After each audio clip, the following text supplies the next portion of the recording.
You've probably heard of patron saints for things like travelers, animals, and even dentists.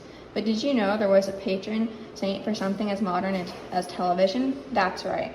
And the reason a 13th century nun got the job has nothing to do with binge watching TV. We're breaking down the surprising and surprisingly old connections between the Holy Vision and your TV. Imagine being homesick and missing an important event. Then imagine seeing that event live projected right onto the wall of your room.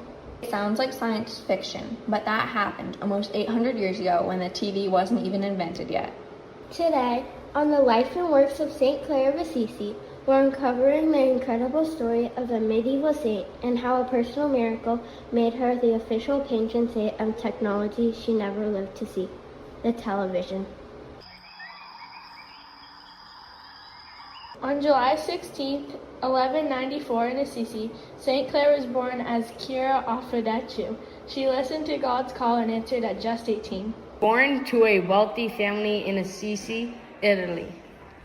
She joined St. Francis's order and lived in a convent full of the solitude she desired. She was so devoted to St. Francis, she was called Alter Franciscus, Other Francis. She took care of him until he passed away. St. Francis's death, she continued to pray and spread Christianity. In 1240, an army attacked the city where her convent was located. Even though she was tremendously sick, she went out and held up the Blessed Sacrament and begged for God to save the sisters. O Lord, protect these sisters whom I cannot protect now, she prayed.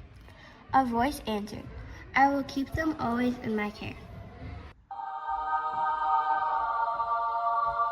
The soldiers fled from the city without any harm done. As time passed, her health kept getting worse, and it was clear she wasn't getting any better. On Christmas Eve in 1252, she was too sick to attend Mass. Miraculously, the Mass was projected onto her wall. Miracle, she continued to work and show devotion to God.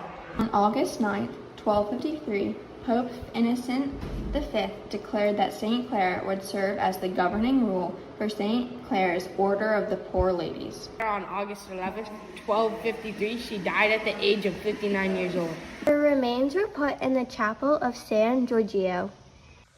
Pope Innocent immediately requested her canonization process to begin. In 1255, Pope Alexander IV canonized St. Clare as St. Clare of Assisi. What an incredible life she had. Yeah, she truly led an amazing life. We will now be taking questions from our live audience. Welcome. Hi, where is the Chapel of San Giorgio? Good question. The chapel of San Giorgio was in Villabro in Rome, Italy.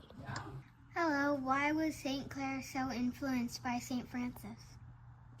Interesting. She was influenced by him because she was inspired by his life of poverty and his teachings. Hi, why did St. Clare cut off her hair? Interesting thought. St. Clare cut off her hair to show devotion to God and that she was stepping away from her former life. That's all we have for you today. Thank you for following us on this journey to learn about the life of a Franciscan nun who was inspired by St. Francis.